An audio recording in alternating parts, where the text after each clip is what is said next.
On a tous déjà pratiqué le sport, que ce soit à l'école, avec nos familles, avec nos amis, pour des raisons simples, pour prendre du plaisir et pour s'amuser. Pour certains, le sport, c'est avant tout la compétition. Mais pour certains d'entre nous, c'est aussi l'important, c'est de participer. Mais malheureusement, tout le monde ne peut pas pratiquer comme il le souhaite. Comment ça, Mathéo? Bien, tu vois, nous on a la chance de pouvoir se tenir debout, de pouvoir gérer notre débit de parole, d'entendre, de voir. Mais tu vois, c'est pas pareil pour tout le monde.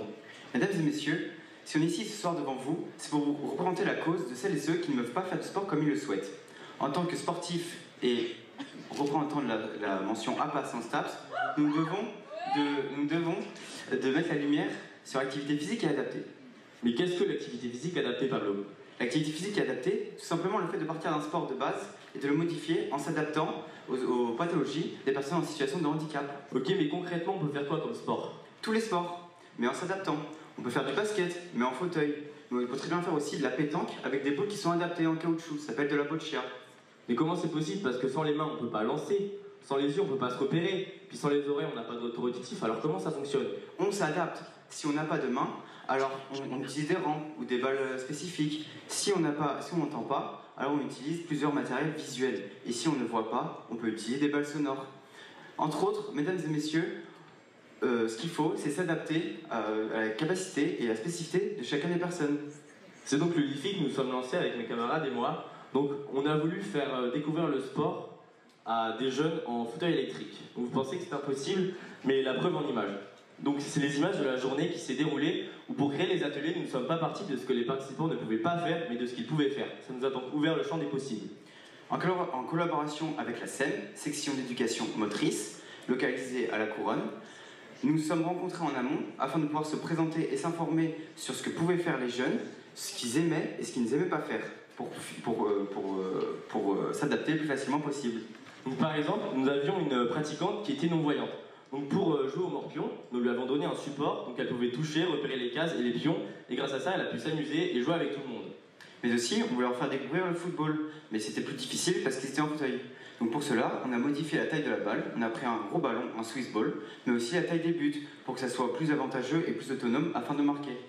Donc on espère que notre discours vous a sensibilisé et a permis de faire évoluer les mentalités, car il est important de donner la même chance à tout le monde de pouvoir s'intégrer dans la société et de faire du sport.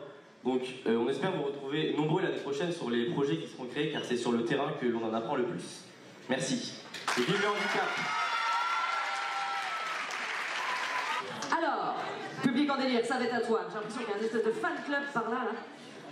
Pour le projet SEM Lenta, public 1, 2, 3.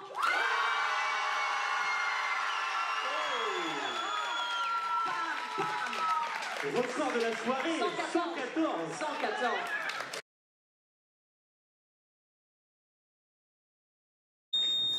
Ok, tout d'abord, bonsoir à tous. Donc vous l'aurez compris, Eliapi. Pourquoi Eliapi? Hélios, dieu grec du soleil, et Api, les abeilles. Vous comprendrez vite par la suite pourquoi on va parler des abeilles aujourd'hui. Le QR code, vous inquiétez pas, vous pourrez le reprendre à la suite avec votre téléphone. Donc ce projet, ça fait 1 an qu'on travaille dessus. On est 7 amis en école d'ingénieur en dernière année. Vous l'aurez compris, on va parler des abeilles. Pourquoi les abeilles? C'est vrai qu'on entend un peu parler tous les jours. Les abeilles sont en voie d'extinction, elles sont hyper importantes pour l'écosystème, pour l'équilibre de la faune et la flore. Donc aujourd'hui, vous comprendrez pourquoi elles sont aussi importantes et pourquoi on va essayer de résoudre différents problèmes. Bonsoir à tous. Donc comme l'a dit Rémi, les abeilles c'est extrêmement important. Pourquoi? Simplement parce que c'est 80% de la pollinisation dans le monde. Alors qu'est-ce que ça veut dire 80% de la pollinisation? 80% de la pollinisation, ça représente tout simplement 75% de nos cultures agricoles. Et sans ça, l'homme, ce serait un gros problème pour nous de se nourrir. Donc le problème aujourd'hui, c'est qu'il y a énormément de mortalité chez l'abeille. Dans notre région, environ 30% en France, et c'est lié à différents facteurs. Alors les facteurs les plus importants, c'est le varroa. C'est un petit acarien qui se met sur l'abeille et qui la tue tout simplement, et qui peut passer d'abeille en abeille. Le deuxième facteur, c'est les conditions météorologiques. Donc c'est tout simplement les changements de température importants, où l'hiver dure à passer. Donc je vais laisser Rémi un petit peu expliquer notre solution qu'on a développée. C'est une ruche thermorégulée et pourquoi on a développé ça et comment.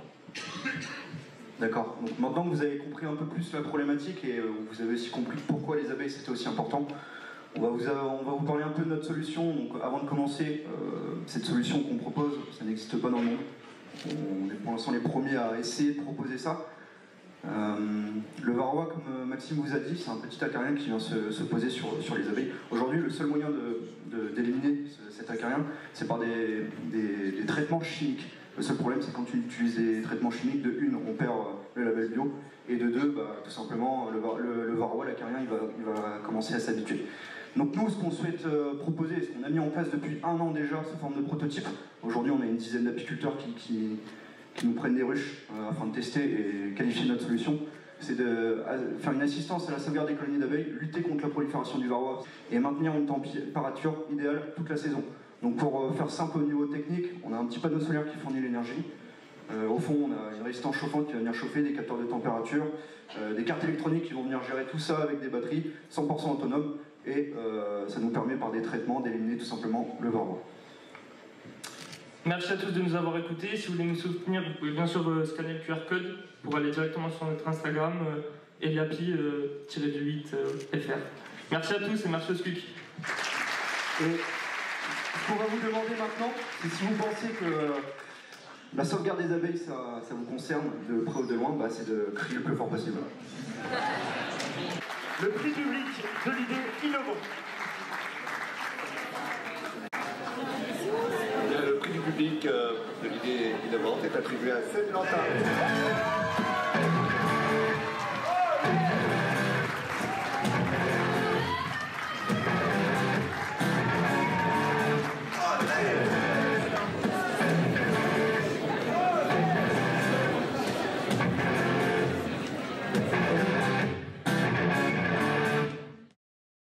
Le prix du jury, je vais appeler Maxime Richemont. Ouais, super. Et alors là, c'est un chèque de 500 € du Crédit Agricole. Petit suspense. Ta-da-da-da-da-da. Le grand gagnant du prix jury de l'idée innovante est... Suspense. Eliapi.